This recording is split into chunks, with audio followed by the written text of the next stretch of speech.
دین میں جب آئیں تو آئیں ذرا سب سے پہلے جو کہ مالکیت کے بارے میں ہے، کہ انسان کی اپنی ذات سے آغاز کرتے ہیں کہ انسان کتنا کس چیز کا مالک ہے۔ اگر آپ دین میں آتے ہیں، شریعت میں آتے ہیں، تو شریعت آپ کو بتاتی ہے کہ بھائی ہر چیز کا مالک حقیقی صرف خداوند متعال کی ذات ہے۔ اسے حق حاصل ہے کہ وہ کسی چیز کو استعمال کیسے بھی کر سکتا ہے۔ حق کے تصرف، حق کے تصرف کی جو اصطلاح ہے یہ جگہ جگہ استعمال ہوگی۔ حق کے تصرف یعنی استعمال کرنے کا حق، اس چیز کو جیسے تبدیل کیا جائے، تبدیل کیا جا سکے، اس کو کہتے ہیں حق کے تصرف۔ لہذا کائنات کی تمام مخلوقات، انسان بشمول تمام مخلوقات میں، یہ انسان، یہ تمام مخلوقات اللہ کی ملکیت ہیں۔ لہذا اللہ چونکہ مالک ہے تو وہ کسی بھی چیز میں حق رکھتا ہے۔ اللہ کے علاوہ کوئی بھی وجود، کوئی بھی ذات مالک نہیں ہے۔ یہاں ایک چیز کا معلوم ہو جانا چاہیے کہ انسان، اب یہاں سے ہم فرض کریے تو قرآن کریم کا موضوع ہے، قرآن کریم نے بیان کر دیا، شریعت نے بیان کر دیا کہ وہی صرف اگر مالک ہے تو وہ صرف اللہ کی ذات ہے، انسان کسی چیز کا مالک نہیں ہے۔ اب یہاں سے ہمیں ایک اور موضوع بھی سمجھ لینا چاہیے، توجہ کیجیے گا۔ انسان، ہم آغاز کرتے ہیں سب سے پہلے انسان سے۔ انسان کی مالکیت آغاز ہوتی ہے انسان کی اپنی زندگی سے، اپنی حیات سے۔ توجہ کیجیے گا، انتہائی بنیادی موضوع۔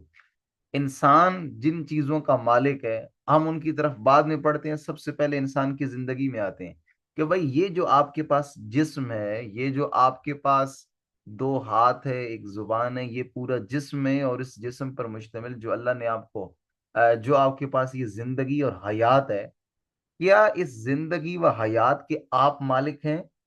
کیا انسان اپنی پیدائش سے، کہ میں ابھی پیدا ہو جاؤں ابھی زیادہ مناسب ہے؟ نہیں، ابھی زیادہ مناسب نہیں ہے، میں مہینے بعد پیدا ہو جاتا ہوں۔ کیا انسان اپنی پیدائش میں اپنا حق رکھتا ہے؟ یا انسان کی موت کے بارے میں کہ نہیں میں آج مرنا چاہتا ہوں لہذا بس میں مر جاؤں گا آج ہی؟ تو کیا یہ ایسے ممکن ہے؟ بلکہ انسان اگر کہا جائے تو اپنی پیدائش، اپنی موت، اپنی تمام زندگی میں بھی، یعنی اپنی حیات اور اپنے جسم کا بھی انسان مالک نہیں ہے۔ اگر مالک ہے تو وہ اللہ کی ذات ہے۔ انسان پیدا ہوا ہے تو اللہ نے انسان سے نہیں پوچھا کہ بھائی آنا ہے دنیا میں کہ نہیں، یا انسان اگر جا رہا ہے تو اللہ نے یہ کہا بھائی اگر آپ کے قرضے شرضے اتر گئے ہیں، کوئی دوستیاں، تعلق داریاں یا زندگی انجوائے کر لی ہے تو کیا تمہیں بھیج دیں کیا؟ تو اللہ نے یہ تو کبھی نہیں کہا۔ یعنی انسان جب اپنی زندگی کا ہی مالک نہیں ہے تو انسان، اچھا ہاں آگے بڑھے آپ انسان کے یہ جو ہاتھ ہے، کیا میں اور آپ اپنی انگلی کاٹ سکتے ہیں؟ اپنا ہاتھ کاٹ سکتے ہیں؟ اپنے کسی جزو کو نقصان پہنچا سکتے ہیں؟ اگر نقصان پہنچایا تو گناہ ہے۔ اگر آپ نے خودکشی کر کے اپنے آپ کو موت سے دوچار ہونے کا سوچا تو یہ حرام ہے۔ سوچنا حرام ہے، کرنا اس سے کئی گنا حرام ہے۔ توجہ کیجیے گا، ہم یہاں حقوق کی موضوع حکومت اسلامی ثابت کرنے کے لیے دین کے پوائنٹ آف ویو سے بیان کر رہے ہیں، لہذا اب ساری گفتگو دین کے متعلق ہے۔ دین نے انسان کو یہ حق ہی نہیں دیا کہ وہ اپنی انگلی کاٹ سکے، انسان اپنی موت کا سبب فراہم کر سکے۔ یہ سارا کام انسان کی زندگی کا خداوند متعال کے متعلق ہے۔ کیوں؟ چونکہ انسان کی اس ذات کا، انسان کی زندگی اور موت کا، اور اس کے جسم و جان کا، اس میں جسم و روح کا مالک صرف اللہ کی ذات ہے۔ انسان کو یہ حق حاصل نہیں ہے کہ اس کے اندر کسی قسم کا حق کے تصرف کر سکے۔ لہذا انسان پھر کیا ہے؟ یہ جو زندگی پھر کس کی ہے؟ یہ زندگی جو انسان کے پاس ہے یہ اللہ کی امانت ہے۔ انسان اس اپنی زندگی میں، اپنی حیات میں مالک بن کر اس کے اندر کچھ تصرف نہیں کر سکتا کہ بھائی میں تو مالک ہوں اپنے جسم کا، اپنے ہاتھ کا، اپنے پورے وجود کا، تو بس میں جو جیسا ہے مرضی کروں۔ جو بھی انسان یہ دعویٰ کرے کہ وہ اپنی مرضی سے کچھ بھی کرے گا تو یہ مرضی کا دعویٰ کرنا یہ غلط ہے، جو کہ انسان اپنی ذات کا ہی مالک نہیں ہے، اور ذات کی مالکیت اللہ کے سپرد ہے۔ لہذا یہاں یہ انسان کہہ سکتا ہے کہ انسان کی مالکیت کا دائرہ اتنا محدود ہے کہ اپنی زندگی، اپنی جسم کا بھی مالک نہیں ہے۔ اور یہ جو جسم اور جان ہے یہ اللہ کی جانب سے انسان کے پاس امانت ہے، اور امانت انسان کے پاس ہے اللہ کی جانب سے، اس کو ویسے استعمال کرنا ہے جیسے اللہ نے حکم دیا ہے۔ اب یہاں ایک نقطہ مل گیا مالکیت کے عنوان سے، کیا ملا؟ کہ یہ انسان جو اپنی ذات، اپنی حیات، اپنے جسم کا مالک نہیں ہے، کیا اس انسان کے بارے میں یہ کہا جا سکتا ہے کہ یہ انسان کسی اور انسان کا مالک بننے کی کوشش کرے؟ کیا اس کے بارے میں یہ کہا جا سکتا ہے کہ یہ انسان کسی معاشرے کی زمام، کسی معاشرے کا مالک بننے کی کوشش کرے اور یہ اعلان کرے کہ بھائی آج سے میں آپ سب کا بادشاہ ہوں، مالک ہوں؟ آپ تو بھائی اپنے جسم کے، اپنی حیات کے، اپنی پیدائش کے اور اپنی اختتام کے مالک نہیں ہیں، تو آپ دوسرے کسی انسان یا دوسرے کسی مخلوق کے مالک بننے کا دعویٰ کیسے کر سکتے ہیں؟ یہاں تک ہے مالکیت کی بحث۔ اب آگے بات آتی ہے حقوق کی، چونکہ ہم نے عرض کیا ہے آپ کی خدمت میں کہ مالکیت کے پیٹ سے حقوق پیدا ہوتے ہیں۔ انسان جتنا کسی چیز کا مالک ہوگا اتنا ہی انسان کسی چیز کے اوپر استعمال کرنے کا حق رکھتا ہے۔ لہذا تمام کائنات کا جب مالک حقیقی اللہ کی ذات ہے، اور انسان کے پاس جو کچھ ہے یہ مالک نہیں ہے بلکہ انسان کو اللہ نے امانت دی ہے ویسے استعمال کرنے کی جیسے استعمال کرنے کا حکم دیا ہے، لہذا کسی بھی چیز کو تصرف کرنا یہ اللہ کا حق ہے، وہ جیسے استعمال کرنا چاہے کرے۔ لہذا انسان کے سپرد جو کچھ ہے وہ اللہ نے دیا ہے، وہ امانت ہے انسان کے پاس، اور اس امانت کو انسان نے ویسے استعمال کرنا ہے جیسے اللہ کا حکم ہے۔ یہاں پہ توجہ، اب میں نے اگر اپنی خواہشات کی اتباع کی تو یہ میں مالک بن کے اپنی زندگی گزار رہا ہوں، اور مالک بن کے زندگی گزارنا حرام ہے، ممنوع ہے۔ لہذا میری زندگی کے تمام احکامات، میں اپنی زندگی کیسے گزاروں، مجھے اپنی زندگی کس طریقے سے گزارنی چاہیے، یہاں مجھے شریعت سے پوچھنے کی ضرورت ہے، اور شریعت مجھے جیسا کہے گی مجھے اپنی زندگی ویسے گزارنے کی ضرورت ہے۔ اب یہاں ایک چھوٹے سے کنسپٹ کو ذرا کھولنے کی اور سمجھنے کی کوشش کیجیے گا، اور یہ کنسپٹ مجھ سمیت آپ ہر بندے کے اندر پایا جاتا ہوگا۔ اب یہ نقطہ سنیں گے تو آپ کو اس چیز کا اندازہ ہوگا کہ یار یہ واقعا ہمارے اندر یہ چیز پائی جاتی ہے۔ اب ہم کیا سمجھتے ہیں، ہم جب ہماری مالکانہ ذہنیت ہوگی نا کہ میرے پاس جو کچھ ہے یہ اللہ کی امانت ہے، اگر آپ اس سے بڑھ کر یہ سوچیں کہ بھائی یہ جسم میری مرضی کا ہے، میں جیسے چلاؤں مرضی کروں، تو ایک نقطہ یہاں پہ امام سجاد علیہ السلام اپنے رسالت الحقوق کے اندر کتاب میں بڑی خوبصورت صحیفہ سجادیہ میں امام علیہ السلام نے جگہ جگہ پہ دعا دعا کے اندر اس موضوع کو بیان کرنے کی کوشش کی ہے، اور بالخصوص رسالت الحقوق کے اندر امام زین العابدین علیہ السلام ایک بڑا خوبصورت اور نایاب جملہ فرماتے ہیں پروردگار، یہ اے پروردگار، تو نے مجھے عبادت کی توفیق بخشی، میں اس پر تیرا شکر بجا لاتا ہوں۔ اور آگے فرمایا کہ پروردگار، یہ جو تو نے مجھے اپنی عبادت کی توفیق پر شکر بجا لانے کی توفیق دی ہے، میں اس پر پھر تیرا شکر بجا لاتا ہوں۔ اور آگے فرمایا اے پروردگار، یہ جو تو نے اس شکر کی توفیق پر شکر بجا لانے کا جو تو نے توفیق دی ہے، میں اس پر پھر تیرا ایک شکر بجا لاتا ہوں۔ یعنی ایک جملہ کیا امام کہنا چاہ رہے ہیں؟ یعنی یہ جو عبادت کی توفیق ملی ہے یہ کس کی طرف سے ملی ہے؟ اللہ کی طرف سے ملی ہے۔ یہ جو میں اللہ کی بارگاہ میں نماز پڑھنے کے لیے کھڑا ہوں یہ توفیق مجھے اللہ کی جانب سے ملی ہے، اگر اللہ کی توفیق شامل حال نہ ہوتی تو میں اس قابل ہی نہیں تھا کہ میں اللہ کی بارگاہ میں نماز پڑھ سکتا۔ اور ہماری ذہنیت کیا ہوتی ہے؟ ہماری ذہنیت یہ ہوتی ہے کہ میں نے 4 رکعت نماز پڑھی ہے، 4 رکعت نماز پڑھنے کے بعد اب جو میں نے دعا مانگنی ہے نا یہ اللہ پر واجب ہو گیا ہے کہ میری دعا قبول کرے۔ یعنی میرا اللہ اللہ کے اوپر میں نے یہ احسان جتایا ہے، میں نے یہ احسان جتلایا ہے کہ یہ جو میں نے نماز اب پڑھ دی ہے، یہ جو میں نے نیک کام کر دیا ہے، اے پروردگار اب کچھ ہو نہ ہو جو میں نے کرنا تھا وہ کر دیا، اب تیرا حق بنتا ہے کہ تو میری جو ہے وہ دعا قبول کرے یا میری مشکلات آسان کرے، یا جس بھی منت کے لیے جس بھی مقصد کے لیے میں نے ان کی، یہ جو ہماری مالکانہ ذہنیت ہے کہ یہ میں نے کیا ہے تو لہذا نہ، میں نے نہیں کیا، یہ توفیق اللہ کی جانب سے ہے، اور اس توفیق کے بل بوتے ہم اللہ کی بارگاہ میں کھڑے ہیں. لہذا یہاں پہ ثواب کا اللہ کی جانب سے انسان حق نہیں رکھتا کہ انسان اللہ کی جانب سے اس کو کچھ ثواب بھی مل سکے. اور ہم ثواب کی مالکانہ ذہنیت لے کر اللہ کی بارگاہ میں نماز پڑھتے ہیں. میں اس کی چھوٹی سی مثال دوں گا تاکہ آپ کے لیے مزید یہ مثال آسان ہو سکے، مطلب آسان ہو سکے. آپ جاتے ہیں ایک باغ میں، اور اس باغ کا ایک مالک ہے، باغبان ہے. اب آپ کیا کرتے ہیں؟ اس باغبان سے کہتے ہیں کہ بھائی آپ پھول توڑو، خوبصورت ترین اپنے باغ کے پھول توڑو. اب وہ پھول توڑ کے لاتا ہے، آپ کہتے ہیں اس کا گلدستہ بناؤ. وہ گلدستہ بناتا ہے. اب آپ کیا کرتے ہیں؟ وہ گلدستہ جس کا بالک باغ کا مالک وہ، اسی باغ میں سے اس نے خود پھول چنے، اور پھول چن کر گلدستہ بھی اس نے خود بنایا. اب آپ وہی گلدستہ اس سے لے کر آپ اسی کو دے دیتے ہیں. تو سوال آپ سے یہ ہے کہ مجھے بتائیں آپ نے اس کو کیا دیا ہے اپنی جیب سے؟ آپ کہیں کچھ نہیں دیا.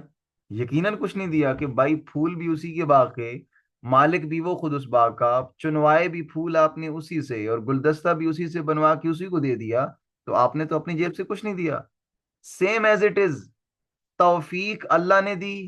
یہ جسم اور یہ جان، یہ جو آپ ہر رکعت میں اٹھتے بیٹھتے ہوئے ہم پڑھتے ہیں بحول اللہ قوتہ اقوم و اقعد، اللہ کی دی ہوئی قوت سے اٹھتا بھی ہوں بیٹھتا بھی ہوں.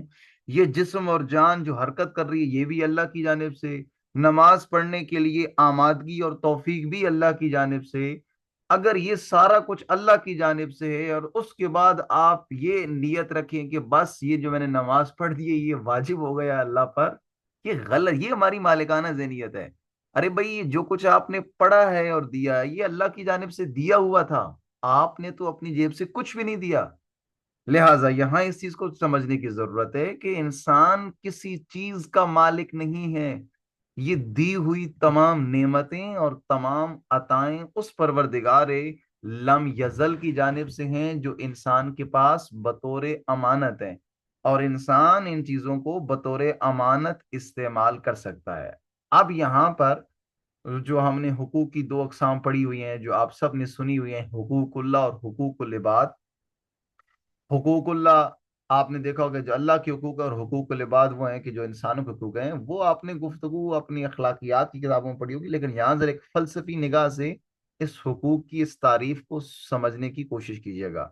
اب یہ جو حقوق بشر یا حقوق العباد کے نام پہ وہ تنظیمیں جنہوں نے اس حقوق سے غلط فائدہ اٹھایا، اور آج ساری تباہی اسی وجہ سے ہے. بنیادی وجہ یہ ہے کہ ہم نے اس موضوع کو نہیں سمجھا. آئیے اور ہم نے اسی حقوق و لباد کے یا وہ جو حق بشر کے نام سے تحریکوں تنظیموں کے جو نتائج ہیں، ہم نے بھی دیندار ہونے کے ناطے انہی کسی کنسپٹ کو لے کر ہم اپنے ملک میں بیٹھے ہیں. جبکہ اب اس پوری گفتگو کے بعد مالکیت اور حقوق کے بعد اب ہم یہاں پہ دو اقسام کر سکتے ہیں حقوق کی. ایک ہے حقوق اللہ اور ایک ہے حقوق العباد. حقوق اللہ کیا ہوئے؟ حقوق اللہ ہے ہر وہ چیز اللہ کا حق ہے جس کا مالک اللہ کی ذات ہے. جس چیز کا مالک، جس چیز کی مالکیت اللہ کے سپرد ہے وہ تمام حقوق اللہ، یعنی ان تمام چیزوں پہ حق رکھتا ہے اللہ کی ذات، اسے جیسے بھی استعمال کرنا چاہے. اور انسان کے بارے میں کیا ہے کہ انسان جس جس چیز کا مالک انسان ہے یا انسان ہے وہ تمام جو ہے وہ حقوق العباد کہلاتے. اب آپ پچھلی تعریف کے بعد یہ واضح ہو چکا ہوگا کہ انسان کے پاس تو مالکیت کے نام سے کچھ ہے ہی نہیں. یہاں میں ایک جملہ امام خمینی کی اس زوجہ مکرمہ کا آپ کی خدمت میں عرض کروں. امام خمینی کی زوجہ فرماتی ہیں کہ میری ساری زندگی گزری ہے، میری ساری زندگی میں مجھے امام خمینی نے ایک مرتبہ نہیں کہا کہ مجھے پانی کا گلاس لا دو. توجہ کیجیے گا، معصوم نہیں ہے وہ ایک عام سی ہستی، اور عام سی ہستی کے بارے میں اتنا بڑا جملہ ان کی زوجہ کہتی ہیں کہ مجھے آج تک نہیں کہا امام خمینی نے کہ آپ پانی میرے لیے لے کر آؤ. یعنی کبھی حکم نہیں دیا، چونکہ وہ مالک کسی چیز کا نہیں سمجھتے ہیں. اور یہاں ان کا ایک بڑا خوبصورت جملہ مجھے ان کا یاد آ گیا کہ جب وہ واپس فرانس سے آ رہے تھے ایران، اور رپورٹر اس جہاز میں امام خمینی کے ساتھ تھا، یا یہ بات کا انٹرویو ہے، یعنی اس وقت انقلاب کے لیے سرزمین آمادہ تھی اور لوگ امام خمینی کے استقبال کے لیے رپورٹ پہ جمع تھے. تو اس رپورٹر نے امام خمینی سے سوال کیا کہ کیا یہ آپ کا جہاز جس پہ آپ جا رہے ہیں کیا یہ ایران پہنچ پائے گا؟ امام نے کہا میں نہیں جانتا۔ اس نے اگلا سوال کیا کہ کیا آپ وہاں پہنچ گئے، اگر آپ جہاز کریش کر گیا تو پھر کیا ہوگا؟ کہا میں نہیں جانتا۔ کہا وہ جو عوام آپ کے انتظار میں کھڑی ہے ان کی کیا کیفیت ہوگی؟ کہا میں نہیں جانتا۔ جب یہ سارے تین چار سوال کے جواب امام نے دیے، اس نے کہا پھر آپ کرنے کیا جا رہے ہیں؟ غصے میں آ گیا۔ امام نے کہا کہ مجھ سے وہ پوچھو سوال جو میرے کام ہے، آپ نے جتنے سوال پوچھے یہ خدا کے کام ہے، میں پہنچوں گا نہیں پہنچوں گا مجھے نہیں معلوم، جہاز کریش ہوگا نہیں ہوگا مجھے نہیں معلوم، یہ اللہ کو پتا ہے۔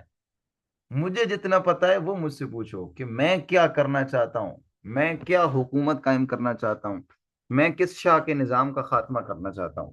لہذا انسان اتنا کرے اور اتنا انجام دے جتنا انسان مالک ہے۔ انسان اتنی چیزوں کا حق رکھتا ہے جتنا مالک ہے، اور یہاں اس تعریف کے بعد واضح ہو گیا کہ انسان کسی چیز کا مالک نہیں ہے۔ انسان کے پاس جو کچھ ہے یہ اللہ کی جانب سے امانت ہے انسان کے پاس، اس کو ویسے استعمال کرے جیسے اللہ نے حکم دیا ہے۔ پس انسان کی مالکیت کی حد کیا ہے، تصرف کی حد کیا ہے؟ کہ بھائی اللہ نے آپ کو جتنی امانت دی ہے، یہ جسم، یہ جان، یہ تمام صلاحیتیں، جو جو کچھ دیا ہے، یہ تب درست ہے جب آپ اس کو اللہ کی راہ میں، اللہ کی خاطر آپ اس کو استعمال کریں۔ اگر اس کے خلاف ہے تو پھر یہ مالکیت کا دعویٰ آپ کا، اور اگر آپ مرضی کا دعویٰ کرتے ہیں کہ میں جیسا مرضی یہ کروں، تو آپ یا دیندار نہیں رہیں گے، اور اگر دیندار رہتے ہیں تو آپ کو، ہم سب کو اس دعوے سے نکلنے کی ضرورت ہے کہ میں کسی چیز کا مالک نہیں ہوں، چونکہ مالکیت انسان کی نہیں ہے بلکہ خداوند متعال کی ذات کی ہے۔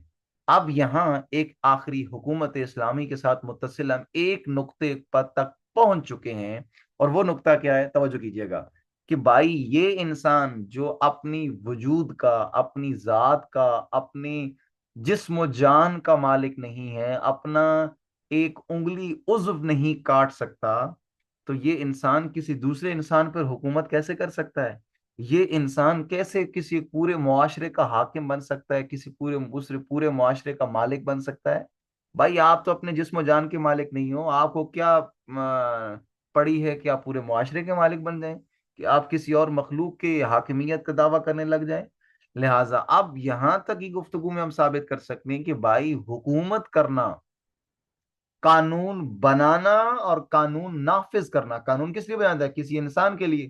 بھائی آپ کے پاس جو کچھ ہے یہ اللہ کی جانب سے امانت ہے کہ آپ اللہ کے دی ہوئے قانون، اللہ کے دی ہوئے دستور کے مطابق اپنی زندگی گزاریں۔ تو آپ پورے معاشرے کے بارے میں قانون کیسے بنا سکتے ہیں جبکہ آپ اپنے وجود کے لیے قانون نہیں بنا سکتے؟ اور جو اللہ نے دیا ہے بطور امانت، اس کو ویسے استعمال کرنا ہے جیسے اللہ نے آپ کے لیے قانون بنایا ہے۔ لہذا یہ انسان حق ہی نہیں رکھتا کہ یہ انسان ایک دوسرے انسان کے لیے قانون بنائے، یہ انسان کسی معاشرے کے لیے قانون بنائے۔